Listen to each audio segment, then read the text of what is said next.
नमस्कार जी, कैसे हो आप सब। उम्मीद है आप सब अच्छे होंगे। मैं भी ठीक हूँ। और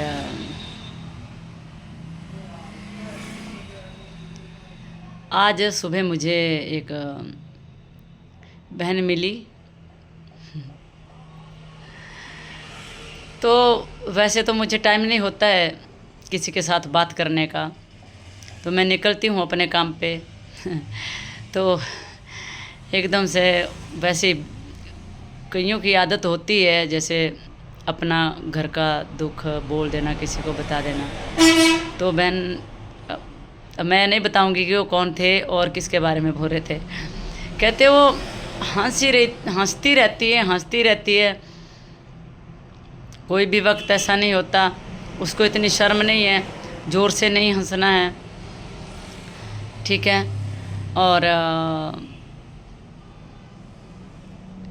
कहती आटा नहीं गूंथती है। चपातियाँ बनाने के लिए आटा गूंथते हैं, वो आटा नहीं गूंथती है।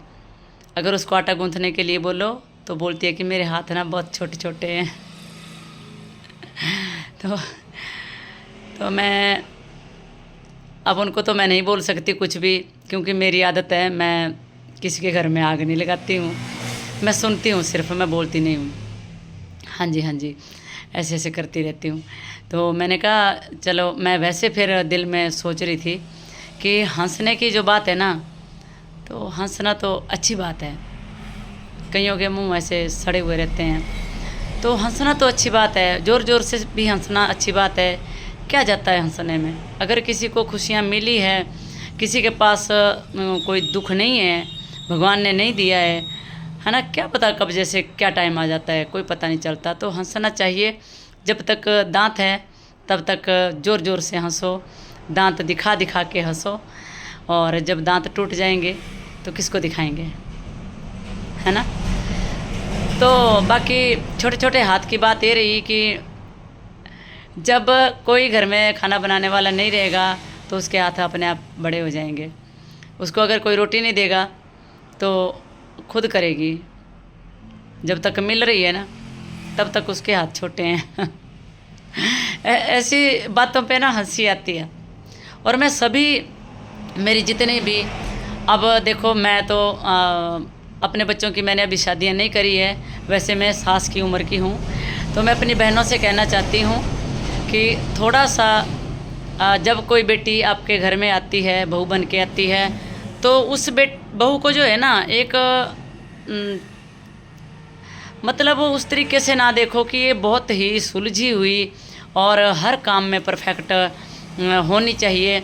तो ये चीज़ नहीं होती है। देखो आजकल जो है माँ बाप ना, कोई भी अपने बच्चों को जो है कोई भी भारी काम जो है या घर में कोई भी कष्ट नहीं देना चाहता है।